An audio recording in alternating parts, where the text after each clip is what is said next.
It gives us a great pleasure having all the WFM professionals joined in from various companies and various part of the world. We have APAC team joined in, and by afternoon we're going to have Europe team, and then few of the Latin America and US team is also present here, and they're going to join in the evening, our time and their morning time, and we have got the great mentors and great judges today, and this really sets the context of WFM professionals as hackers in the last year, but this year, we're going to be disruptors. We're going to scale high, and we're going to set the expectations very high, and we're going to raise the bar of our standards and add value to the business, add value to the function, and adding value to the industry. With this, I invite a distinguished person, leader and thought leader, 3 decades of experience in strategic management and workforce management, and also big time operations at the global level. Sanjeev Jain has worked in GE as a CEO for a long time, and then later he was the global head of Cognizant, and then IBM. Now he's part of the Kyndryl. Hope you all know that what is Kyndryl. Kyndryl is a new organizations emerged from IBM. So Sanjeev, great to have you with us today, and we're going to have a piece of knowledge and piece of thoughts from you on the innovation and on how this hackathon is going to really create a huge platform for us to ideate, generate new ideas and thoughts, how this can really create kind of a great platform to learn from each other and bring value to the business. With this, I invite you to be sharing some of the thoughts and insights, Sanjeev. Thank you. Thank you so much for taking your time out. Looking forward to listening to you. Hi, good day, everyone. For a change, it's good to have a morning meeting in a global time zone. When I say morning, India morning meeting, I think that is good for India and Asia. So thank you, guys. So I'll just quickly share a few thoughts, and these are in line with, I have been, engaged with the GWFM forum for the last few years, and I have reiterated some of these. And I find year on year that, these become more and more important, the thoughts that I share. And as Shiva said, right, I know we have to be disruptors. There is no other option. If we don't, I think we will get disrupted. So I think to me, it's more or less writing on the wall that we have to transform ourselves. And I think there is a huge opportunity with us. So let me share what I mean by that.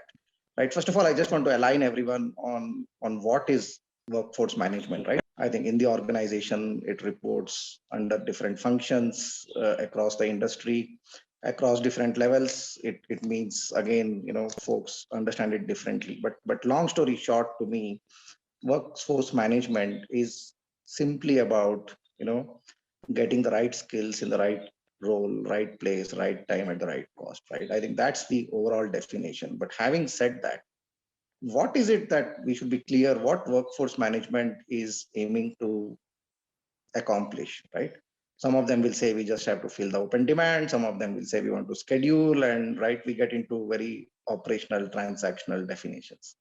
But to me, the big thing I think we as WFM professionals need to embrace is what is the business outcome we are delivering. It could be, for some people, margin improvement. It could be helping grow the revenue of the company. It could be driving operational excellence, which ultimately leads to margin improvement and revenue growth. It could be client satisfaction. It could be employee experience, or all of the above, right? So I think first and foremost, we get out of our traditional transactional mindset and get aligned to the outcomes. And as we do the hackathon, I would strongly encourage folks to align to one of these outcomes. So I think it becomes a lot more meaningful. The second thing, we have a lot of variables that we juggle with in workforce management, around the demand, around the supply, around the forecast, around the pipeline, etc., etc. Those are all good quantitative stuff. But I think we have to start thinking of what has changed in the last few years, right? Especially COVID has been a great, I would say, a teacher for many of us, personally and professionally. So I think we should reflect on, I know as we are coming back to work, have come back to work or in the process, whatever permutations, combinations, we have to really reflect on what did we learn, right? So to me, three key things that I felt are going to change our variables. One is the work itself, right? What is the work that needs to be done? Not by WFM. Think of your clients, think of your internal customers, external customers. What is the work that needs to be done? That's the first one.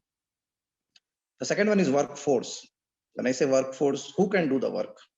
And I'll talk about these in little more details, right? Who can do the work? The workforce definition has changed completely.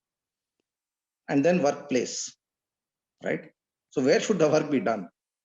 So I think workforce, and workplace. I think these are three variables that have completely changed in workforce management, and that need to be really considered, because sometimes we have the habit of, right, using the old formula, old wine, new bottle. That does not work here. I think we just need to think about these new variables and add those in our planning and our execution of the strategies that we have on the workforce management side. So let me come to work, right? So when I said work, so what work needs to be done, right? If you see globally, what's happening is with the kind of new technologies, digital transformation, everything that you're reading around, right? It's completely disrupting the work itself. A lot of work is getting automated, right? A lot of work is getting simplified.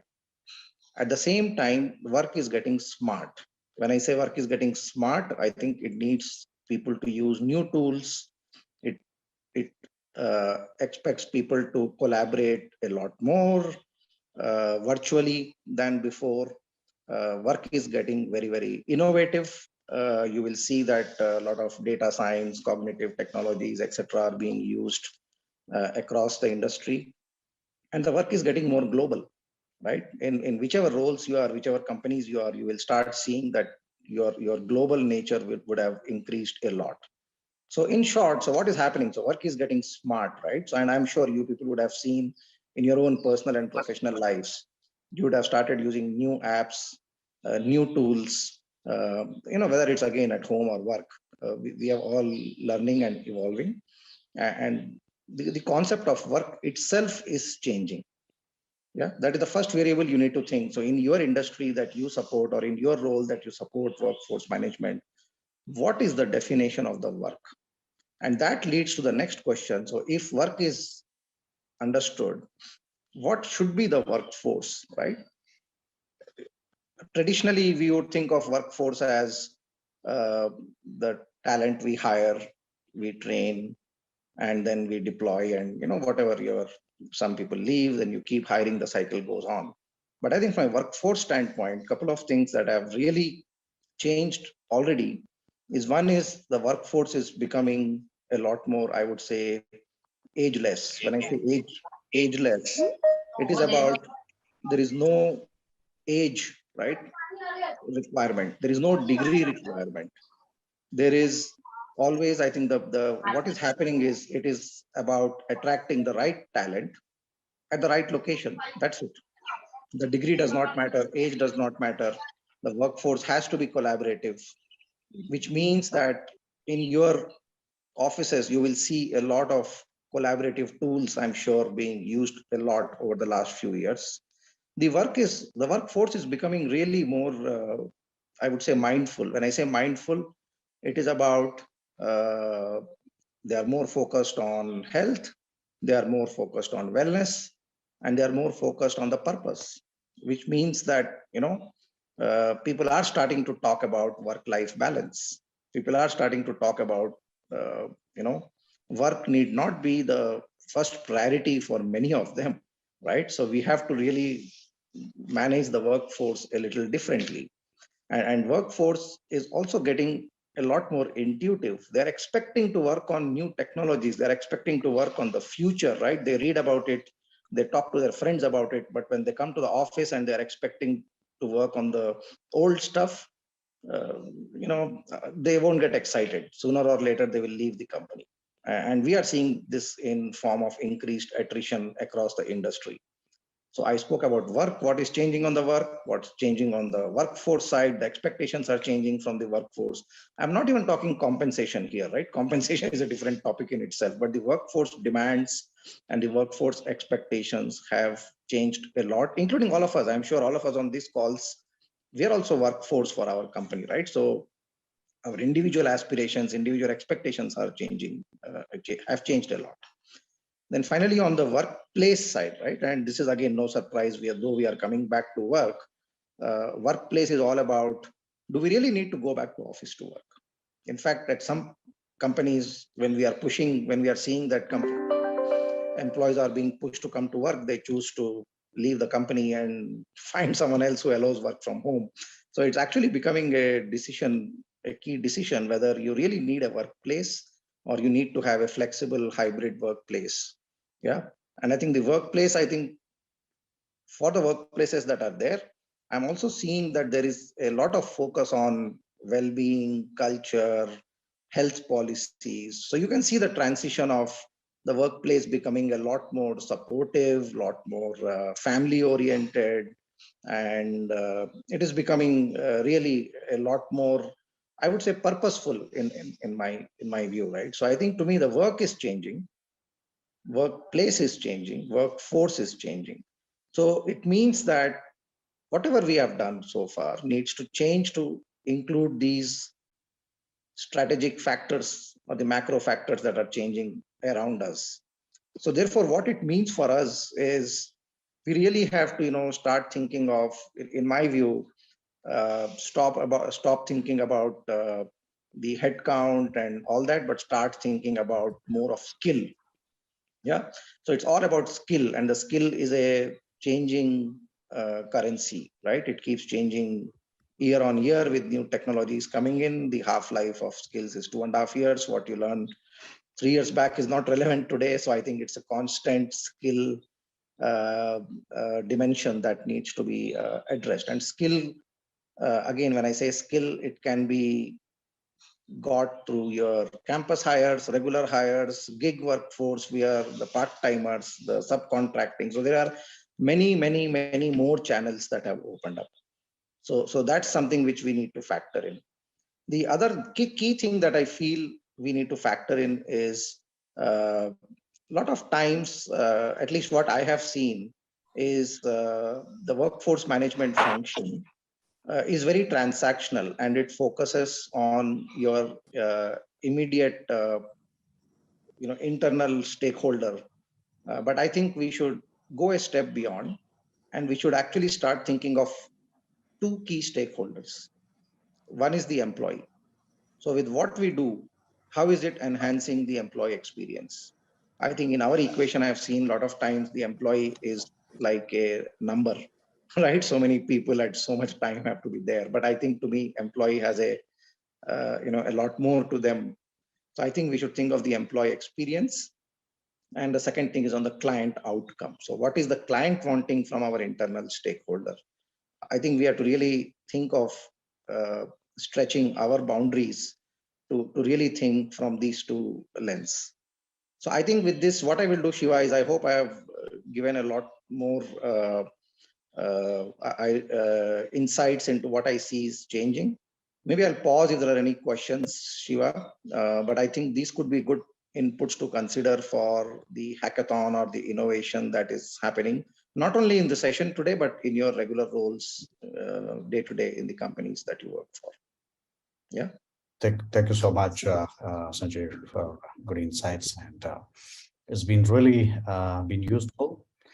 Normally, as you said, that we get to hear a lot of trains, but we end up doing same thing in the office when you get back to your office, right? So innovation has to take a serious step forward to build that in the organization and also in the industry. There's a need for the hour, and we're at the right place at the right platform to experiment in next 2 days, today and tomorrow. And we're going to celebrate International Development Professionals Day on Monday. So it's a great occasion. Thank you so much for taking your time out. If there are any questions to Sanjeev, feel free to ask any questions. Any of you have any questions?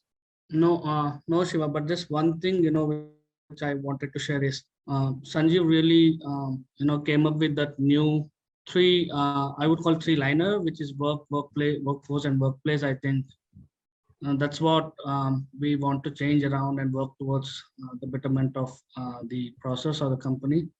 So I think thanks, Sanjeev, for that insights. Yeah, no, thanks. I hope it was useful. Yeah.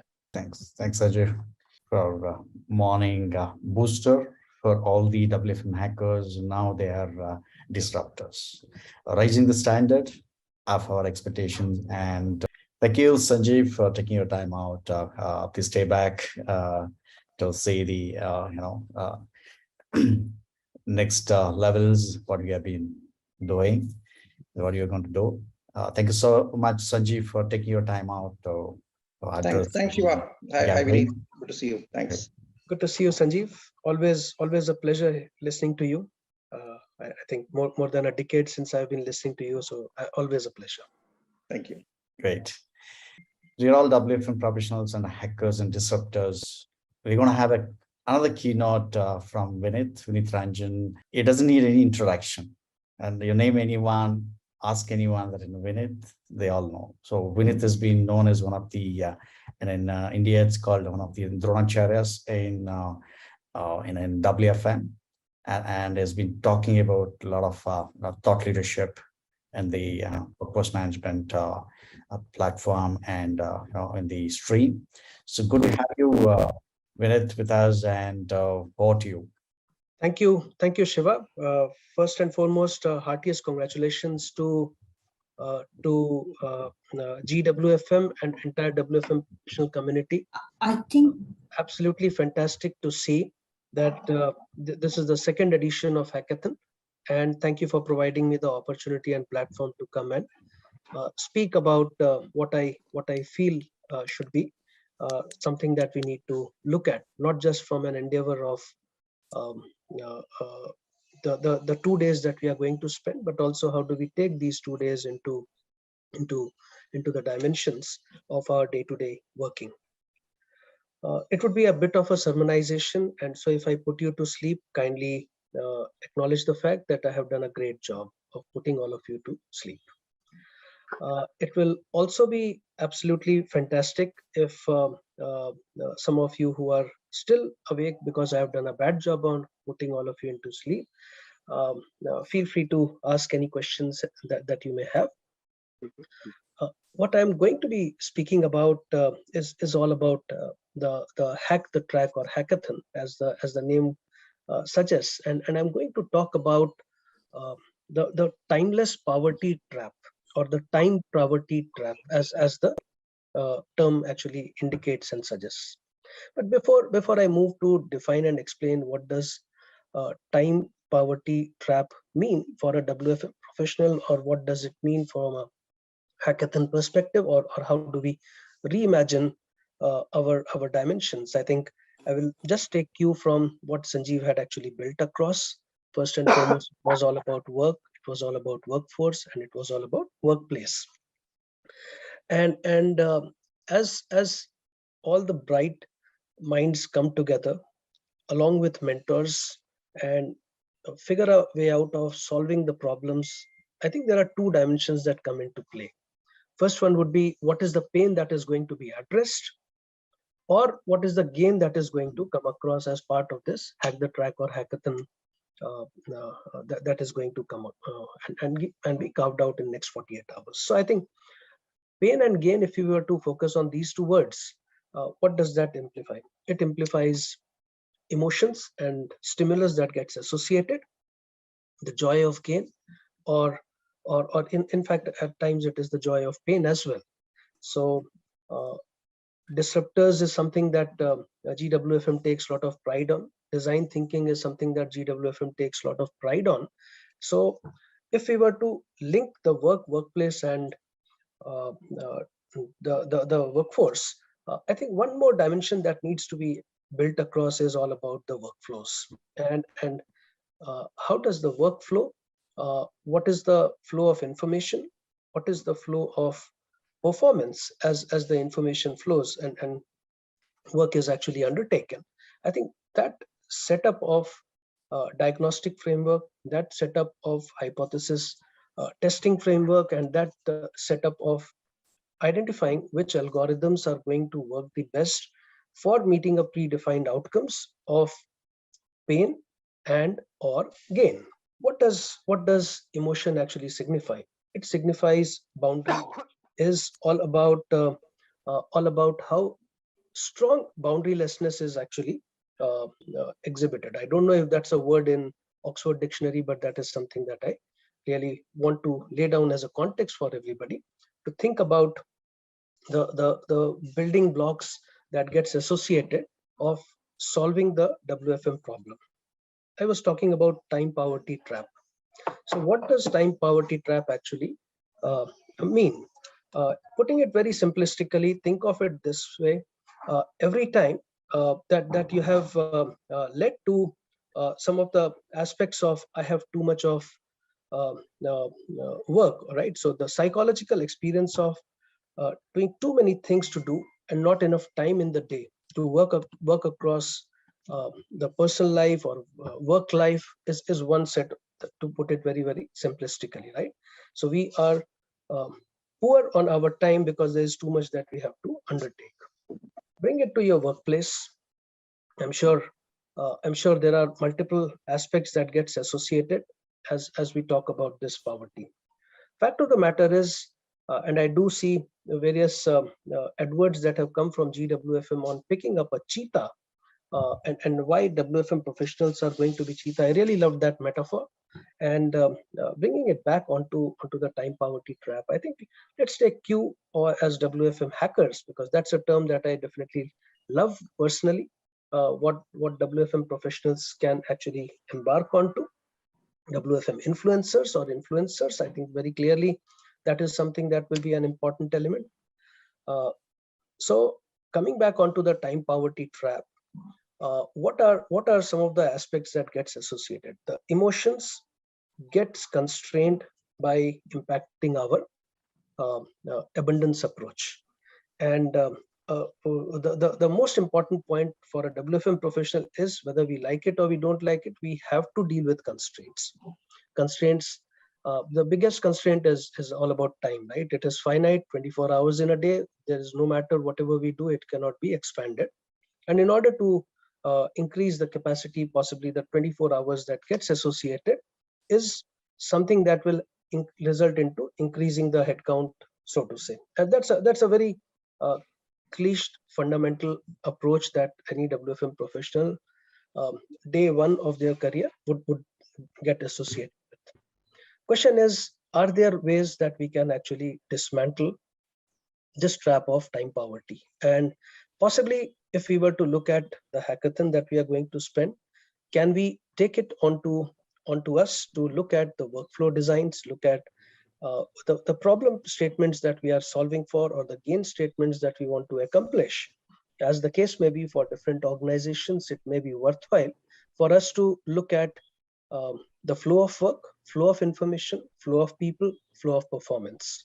The four flows that will get associated is something that will be important to address the scale.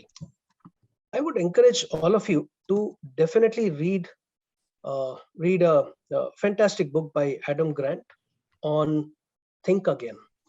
And I think there are four category of people that Adam Grant has defined.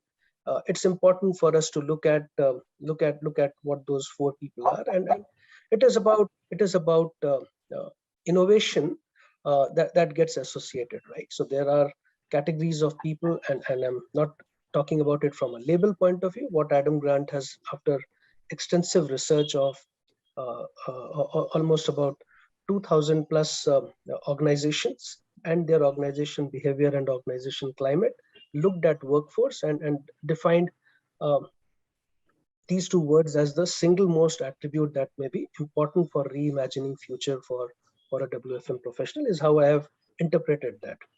So the four category of people are: one is you will find preachers who sermonize, You'll find prosecutors who will be out there to tell you why you are wrong and what is wrong.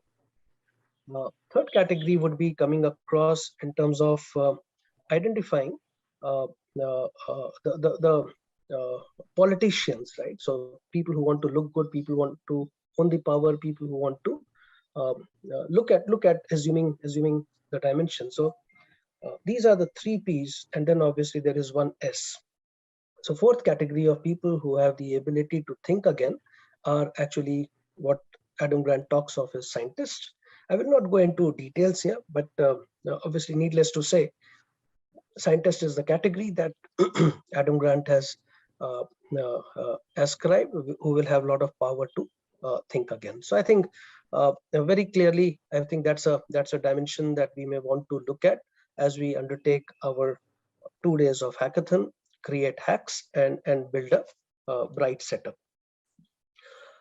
Last point as a message would be in terms of how do we build a culture of candor for and from WFM team, WFM community, and what does that really mean? First and foremost, the candor is all about courage. Candor is all about conviction, and candor is all about confidence, right? So the 3 C's that are getting associated with candor. If you are leading at a scale, right, and this was a very powerful quote that I had read almost about 2 years ago by Adam Bryant. If you are leading at a scale, you have got to create excitement and inspiration. So all of you who are representing the 20 plus organizations who are going to take part in the hackathon, very clearly are going to deal with various aspects when it comes to the fundamental aspect of workforce management. Humanity is something that I will strongly encourage all of you to get into. Last 2 years have brought in a lot of transparency in terms of how do we look at work, how do we look at life, and how do we look at job, and redefine all of those constituencies. Can we look at ourselves in terms of identifying the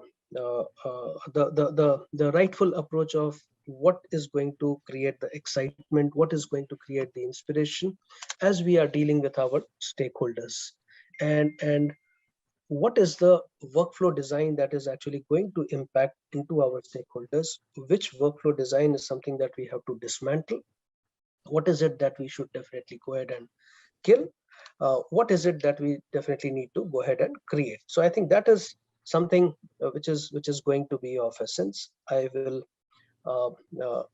encourage all of you to sort of go through Adam Grant and Adam Bryant, do some Google, identify, go through them. They are good thought leaders. Suddenly you will find that why the hell is Vineet recommending suddenly human resource dimension into the mathematical whiz that WFM professionals are all known for.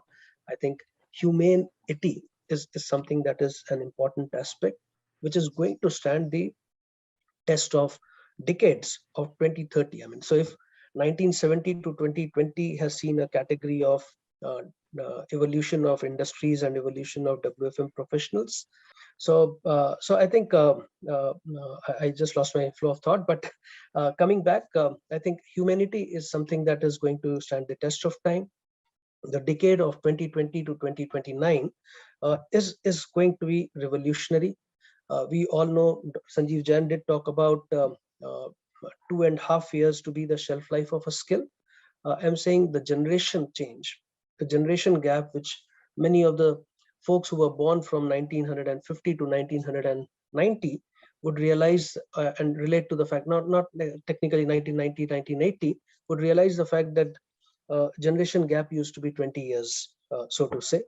Today, possibly the generation gap is as much time it takes to open a Coke can. Right now, we have likes of Google who are researching on what they need to bring across as drive of experience from intelligence in 2035, right? I think so it is not about 2025 or 2030, it is about 2035, which is in many ways 13 to 15 years ahead of us, right? So how do we reimagine ourselves, lay down the foundation today, so that as we start hitting towards 2035, and whatever changes may be perceived as disruption, then we have prepared ourselves upfront today itself. And to that extent, I will urge strongly all of you to look at the word time poverty trap, and uh, identify what is it that is going to make us time wealthy, uh, time wealthy, time abundant owners, and time wealthy scientists, so to say. So that is in many ways going to be my last input. So uh, I will pause here. Hope I have put everybody to sleep. And if not, if there is somebody who has questions, I'm happy to answer. Somebody has any comment, happy to listen and learn. My name is Vikas, Vikas. Vineet. Vikas, Yeah, yeah. yeah. Vineet, you talked about the flow of work, flow of people, and you add two more attributes to it. Can you just elaborate on that a little bit more so that Yeah, we get yeah. more? Yeah. Sure. Thank you. Thanks for asking the question. Flow of work, flow of people, flow of information, and flow of performance. So, if you were to look at a systemic engineering dimension, what do systems do? Right? Think of it this way. Uh, Look at your own human body. There are 10 systems. So, and that's a masterpiece excelsior of a systemic engineering, right? Where it is not one or two, it is 10 systems in our body that keep on, and as I'm talking to you, all of them are firing on all the cylinders. As you are listening to me, all of them are firing on all of the cylinders. uh, 10 systems in our body, right from the digestive system, the nervous system, etc. The all the 10 systems, they fire on all the cylinders at every point in time, interoperate with each other with excellent amount of convergence that comes into play. There is some level of ruling that happens, and there is some level of governance that goes into play to lead the mission called mission life, right? So a great example of a systemic engineering, how most complex operations can be simplified if we have the right level of systemic design put into play. Think of it this way: what enables one system to talk to another system, right? It is about flow of information from each of them. What prevents one system to not talk from another system? There would be either a failure, or there would be trigger of a performance which may either continue to perform with the predefined outcomes, and there would also be with respect to predefined outcomes, there would also be predefined rules and establishments that will come into play as part of the fundamental design, which will ensure that whatever flows are not meeting the predefined triggers, the systems will stop talking to each other. And that is where, from a human body perspective, we find illness and wellness getting associated. If the performance of systems are doing perfectly well, we have wellness. If that is not happening, it is illness, putting it very, very simplistically. If we were to use this metaphor and look at our organization, right?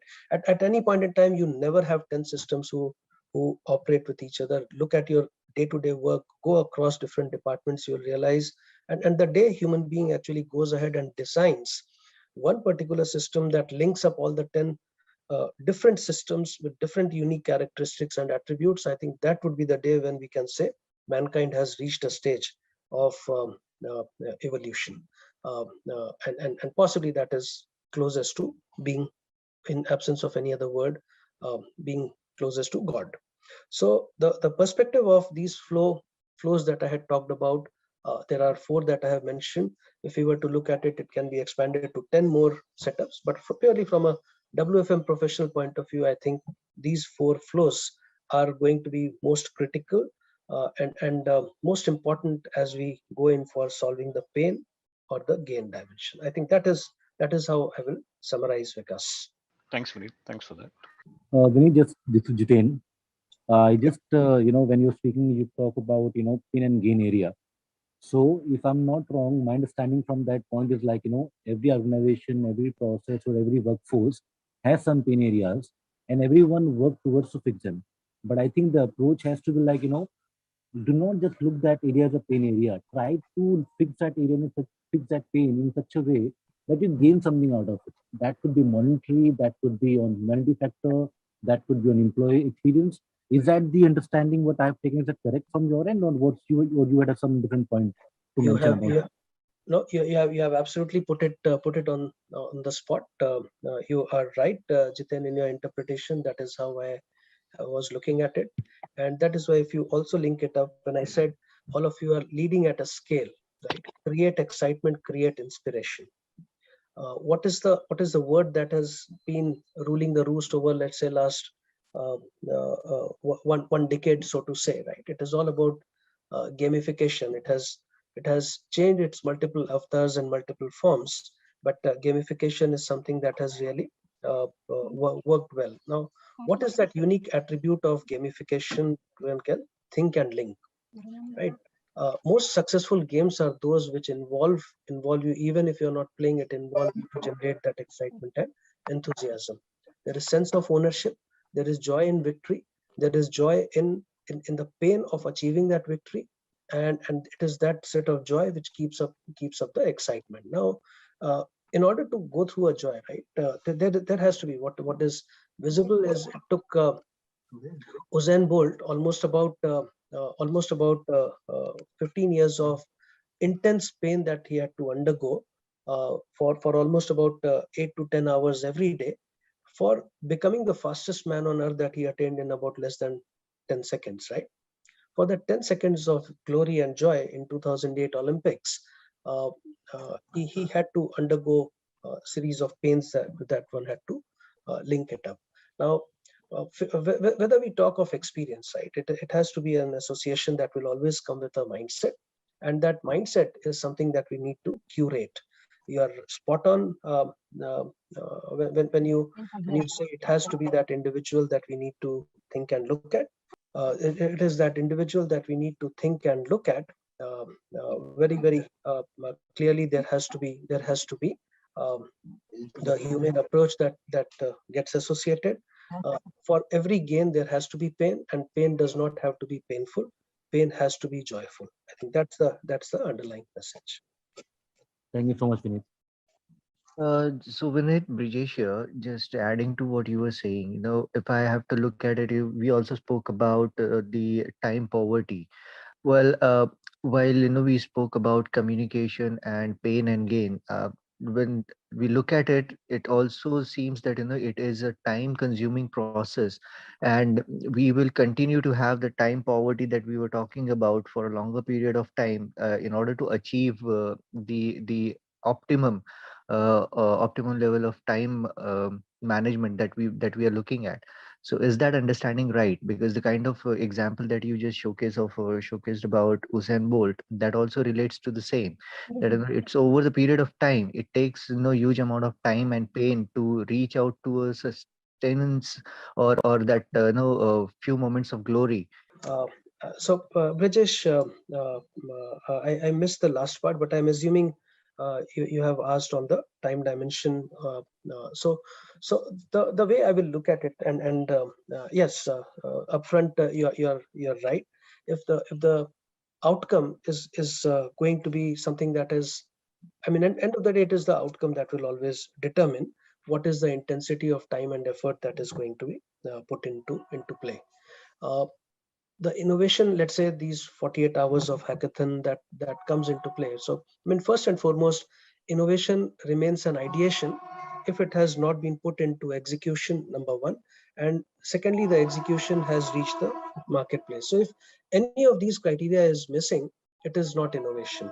So it remains into an ideation stage. So that's a very blatant truth, but that is the reality, so to say. So outcomes has to hit the marketplace, which means there has to be it has to hit the public, right? It has to be beyond intrapersonal and beyond interpersonal, so to say. And if we were to link it up from an organizational context, it has to go beyond the organization, uh, as I said, into the marketplace for it to remain an innovation. Having said that, in order to hit the marketplace, reality is that if it has not been embraced within the organization, chances are that it will never be embraced in the marketplace. I use that example with a cliche. Kodak today is a wiped out name from a branding perspective. I mean, the entity exists, but Kodak was famous for the photographic prints. It was the employee within the Kodak organization who looked at the future, reimagined the future, brought in the set of innovation, was not constrained by the time poverty trap, but had a crystal ball gazing. It is that the organization did not have the ability to patent the digital cameras, which were eventually the, if I can use the word, basis of killing Kodak as an organization or killing Kodak as a brand, or giving birth to an absolutely new set of industry. Today, iPhones and Samsung Galaxies of the world take pride in creating new innovation every year based on the bus that Kodak missed 4 decades ago. So coming back to now answer your specific question, I think that was Brijesh, right? Yes. Okay, yeah. So coming to answer your specific question here, higher the timing implication, higher the outcome that we are wanting to look at, and our ability to dismantle constraints will actually define whether, from a mindset perspective, we are time poor or we are time abundant.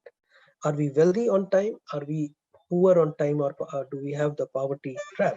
Uh, I think that in my mind will be the broader context for us to think and link. Okay. Thank you. Thank you. Great question. Great questions.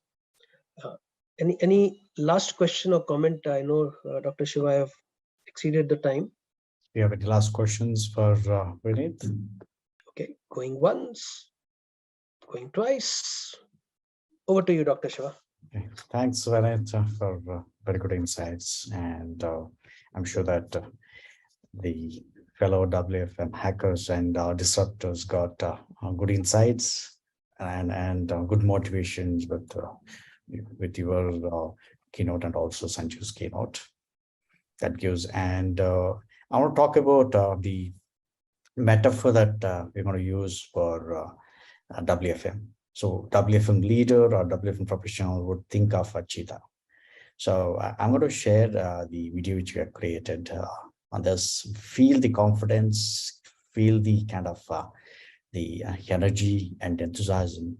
So that's what, we got to really lead, first time that we got this idea to our mind that, we are going to resemble the cheetah. Just go to play a quick video of what it is before we move on to the next one.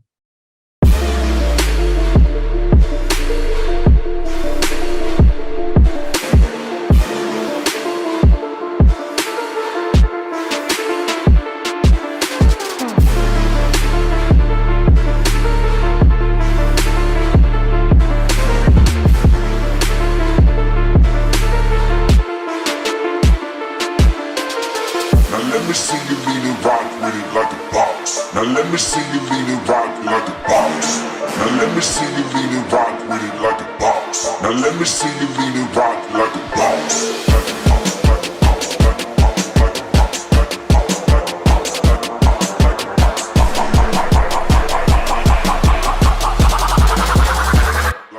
Like a boss.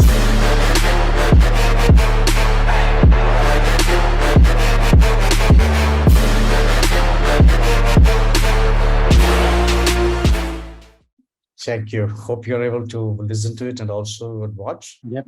Okay. Is that exciting? Yeah, indeed. Great. So with this, we would move forward to have our hackathon. And before that, we have some of the distinguished mentors who are there with us. I'm just going to walk you through what the mentors, and we're just going to allocate them, almost allocated. And Vinith, while you're there. Yes, please Okay. go ahead. So, yeah. So wanted to inaugurate if Sanjeev is there, I don't know. And also we have the mentors. All the mentors are there, the group Amit, and I'm going to share that with the people there in the mentoring today. And I'm going to quickly kickstart this video of inaugurations.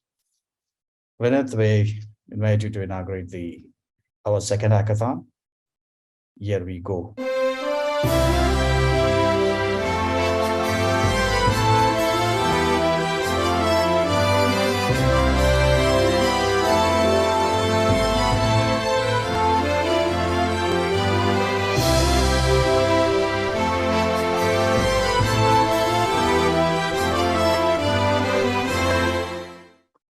These are all companies participating. Thank you so much for all the participants, who have represented from these companies. If any company is missing out, we would definitely be able to add. And great to have all of you with us today. And we have the mentors. Vinith, you're there. You want to have a few words before we invite the mentors to talk for a few words? Sure. I've been just in case if some of you were still awake. I think it is absolutely exciting, and heartiest congratulations GWFM for carrying this feat. It is about repeatability. It is about predictability. It is about sustenance. Two great things that are happening. First and foremost, kudos to you for having carved out an international WFM Professionals Day, which is going to be lined up on 27 June. Possibly that may be the third edition. Or maybe the fourth. I don't know, Dr. Shiva. Fourth edition. Yeah. Fourth edition. Fantastic. And then obviously second edition of WFM Hackathon. Clearly, I think what GWFM has done in collaboration with all the great-minded WFM professionals is something that is personally a great delight for me.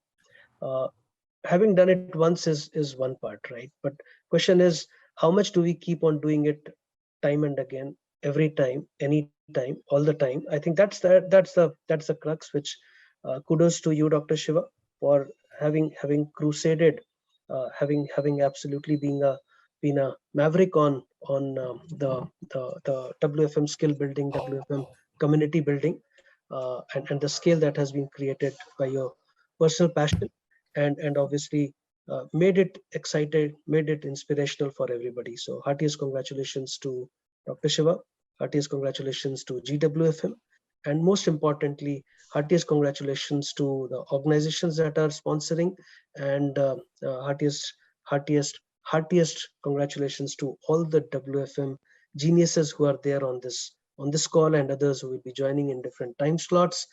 All the very best for the 48-hour marathon hack of the hackathon that all of you are going to carve out. Just unleash, draw inspiration from the mentors. They are out there to help you chew their brain, and let them not leave 48 hours with any brain. So they should be brainless. That's the challenge for all of you WFM hackers. Go ahead and carve out something great, something fantastic. No pressure, but enjoy the journey and enjoy the ride. Thank you so much, Vinith, for your nice words, and thank you so much for being there. And we have great mentors. I'm just going to put all of them over here.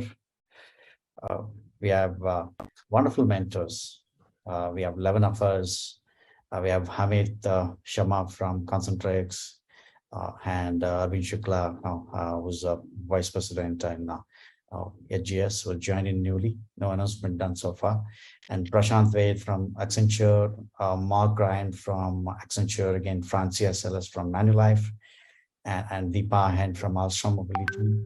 We have Rajdeep from TCS, Vinith Mathur from Kyndryl, and Jackie Smith from Citel Latin America, and Saurav from Teleperformance. And I think I've missed out on one person out here. So before we kickstart this, can we have some of mentors like Amit? If you could just have a quick few words to the fellow WFM hackers here. Good to have your sharing. Thanks, Dr. Shiva. First of all, it's really difficult to be a subsequent speaker to people like Sanjeev and Vinith, but I hope you can hear me fine. So I can possibly not add a ton to what has already been spoken about the changing landscape in the industry or the way we are operating in WFM in general.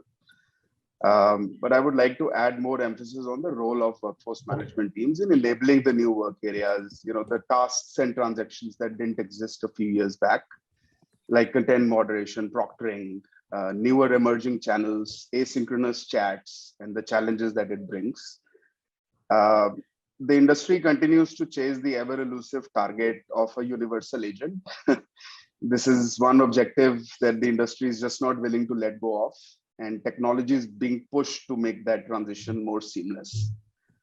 The role of WFM as a function is expanding now to be more of a collaborator, work on the upstream, downstream of connectivity data processes, enabling these technologies, and the subsequent work streams emanating from there. With this, WFM needs to work in a cross-functional environment, work with the innovation and the CX IT teams, various new technology players that are literally mushrooming every other week. I thought a week will be more appropriate time frame. Vineet chose a soda pop opening as a generational change, and that's exactly what's happening right now. With that, I would like to really encourage the hackers and disruptors on this call, on this event, to really pick up the focus items and challenges in their real life programs and client environments that can be eventually hacked into, and subsequently those solutions leverage in real life work that we discharge every now and then. Again, we spoke about alleviating the pain. So I think the idea is to get some real usable pieces out there. So with that, I'll hand it back to you, Dr. Shiva. Great, Amit. How about others? Do we have other mentors who are going to share some of the few words before we kick start? Do we have Saurabh? Do we have Russell? Yeah. First of all, thank you, Dr. Shiva. Hi, hello everyone. My name is Saurabh Khanna. I'm working as a senior director with Teleperformance. So first of all, I would like to congratulate Dr. Shiva for creating this global platform where various organizations will be participating. Thanks to both Sanjeev and Vineet Ranjan for sharing their valuable thoughts and insights to set up the context of this hackathon. I'm very curious about this hackathon where WFM hackers or disruptors will be discussing their problems and will be aligned to different mentors so that they can think out of the box, or by using design thinking approach, they can innovate the ideas to resolve that problem. Considering the experience of past 2 years where COVID-19 has forced us to adopt this virtual platform to support business deliverables, we need to transform ourselves by using bot, AI, or digitization. Though all of us have adopted this change very quickly and performed exceptionally well in the last 2 years, we are looking forward for an exciting next 48 hours where our cheetahs will be doing brainstorming sessions or discussions and coming up with an innovative idea which can be the best practice for others. So wish you all the very best. So thank you. Over to you, Dr. Shiva. Thank you, Saurabh. Do we have any other mentors? Yeah, Hi, Dr. Shiva. Go ahead. Go ahead, please. Yeah, Lawrence. Yeah, go ahead. Yes, Prashant. Yeah. Hey, Dr. Shiva. Firstly, congratulations to everybody who's participating today. I think that shows we want to solve problems. Taking a cue from Vineet and the other speakers in the morning, I think these are changing times. We're changing a generation, so we look upon to the new generation to disrupt, for the new environment. So wishing everybody all the best, and let's create something new and encourage everybody to think out of the box. Thanks. Okay, thank you. Thanks, Prashant. Do we have any other mentors? Quickly, if you want. Yeah. So quickly, congratulations all on we celebrating 4 years of GWFM and WFM Academy across the globe. in terms of this hackathon that we're trying to do, right? Of all the experience that I've had, I realize that in every conversation, WFM brings in more of logical thinking, right? We talk about changing technology and everything else and disrupting, which is fair, but what we, irrespective of all the technology that you use, the logical thinking that this team as WFM across organization brings in is key for the success of all the organizations. So while we'll do this hackathon and all the mentors like me would support all of you, I'm sure as long as you understand, and the problems are not very different, as some of my colleagues were just calling out the global workforce person that we're trying to look for ages in this industry, right? Those are the similar challenges that we've been seeing in this industry for ages. There are newer technologies, newer pieces which have come through. But as a WFM professional, as long as we are thinking straight, logically, we are able to support business more effectively across the board. So logical thinking is what my mantra is for all WFM professionals. Great, great. Thanks, Vinith. Do we have any other mentors? Do you have Jackie? Yes, here I am. Hello, everybody. Yes. And go ahead, Jackie. Yeah. Well, I just want to put together a thought in here that it's a unique motivation that should be with us before we start this great event. Extraordinary results require extraordinary efforts. So I am extremely glad to be part of this event, Dr. Shiva, especially because it brings together all the WFM superheroes, and we are going to challenge the status quo of WFM and making sure that with everything that we do here, we bring innovation and we continue taking WFM to the next level. So we are responsible of the change. We are responsible for the innovation. And I will be ready just to make sure that we rock it out during these 2 days. So thank you for the opportunity. Hey, Dr. Shiva, this is Prasun. I think, first of all, thank you very much for organizing this hackathon. I think across the last 2 years, multiple forums, multiple speakers have spoken about the impact which the COVID has created. But it has directly impacted the workforce management team, as in being the capacity planner for a business, specifically for the BPM side. They have seen multiple such changes which needed to be adopted within the planning, be it the business impact due to COVID, be it the work from home impact, which increases flexibility in terms of workforce planning, or the scarcity of resources due to US regulations, packages, scarcity of resources due to great resignation. Also adoption to these transformational self-services, be it a chat bot, voice bot, or the RP services. So I think these are certain instances which we have seen, which has directly impacted the workforce management practices. And this hackathon would be a great platform event where the team can go ahead and discuss further these type of challenges and how the workforce management professionals need to go ahead and adopt to these things.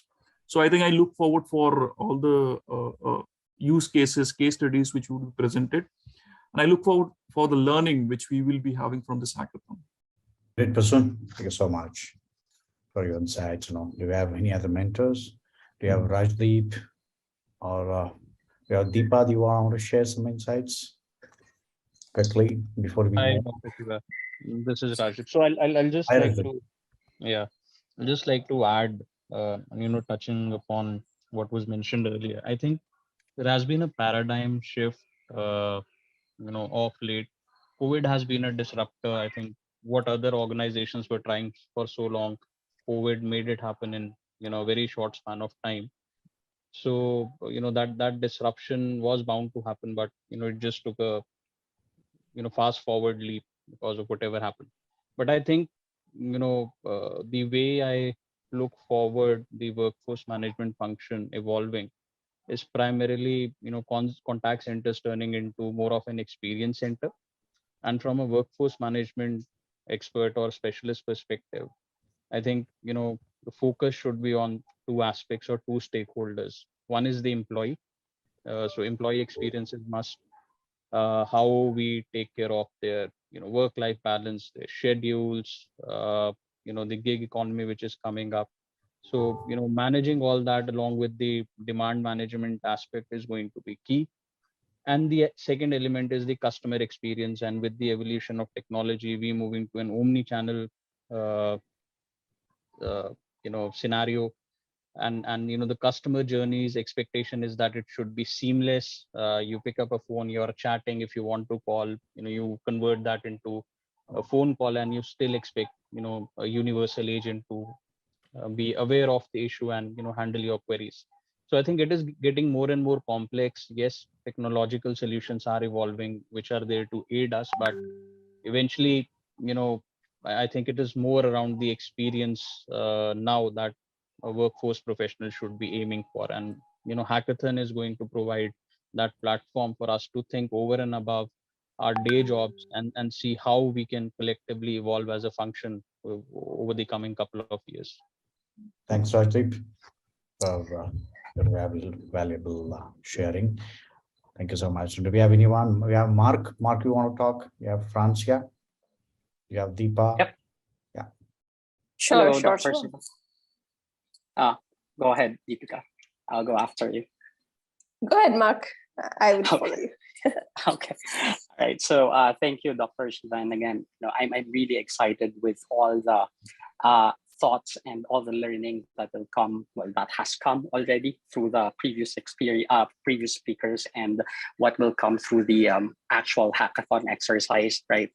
I think that what I am more excited really as we go through these 2 days is I'm very excited to see how the workforce management foundations that we have can be applied and be enhanced in terms of addressing the growing flexibility needs of the workforce. We all know that it has been these flexibility needs have changed over the last 2 years with our workforce having experienced working from home or working on more flexible time, given that we were working on the same constraints over the last 2 years. And I don't think that these constraints will be very different as we move forward.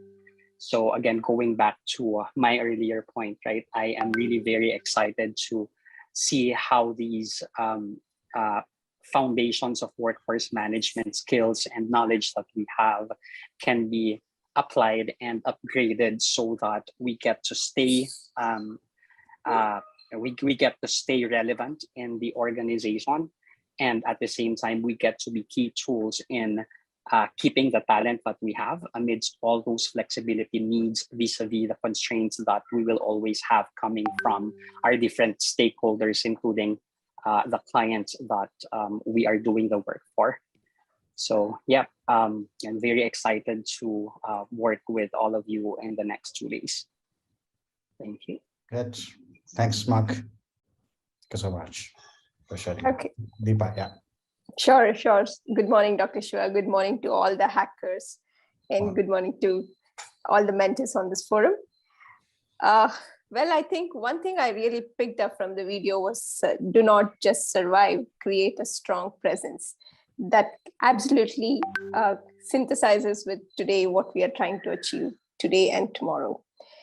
Everybody spoke about how we are going to emerge from our task to how we are going to collaborate the people, the business outcome, the employees, the work and the workflow. I think the main message we want to carry here is how we marry between the constraints and the emotions of the people we work along with, may it be our employees and may it be our customers around. The constraints remain the same, as Mark just said now, but how bigger a devil it becomes for us is what we need to look at. The whole synergy of moving from a dynamics of work, workforce, and workplace to what Vinitsa mentioned, the flow of work, the flow of information, and flow of people and performance, I think that plays a major role as to how we are able to think beyond our abilities, bring in the aspect of disruption, and go boundaryless. At least today, we are not constrained by aspects of budgets, aspects of approvals, and aspects of many other many other things which we may face in our day-to-day work life, but we can just break out of a constrained environment, and think beyond what we think beyond, and bring in a total disruptive solutions to what we have in hand today. So wishing you all the very best and looking forward to connect with Norton LifeLock team. Thanks, Eva, so much. Thanks all the distinguished mentors who are going to really mentor the team. And a team, the mentors' role is to just guide you and coach you. Okay, they will not do your work.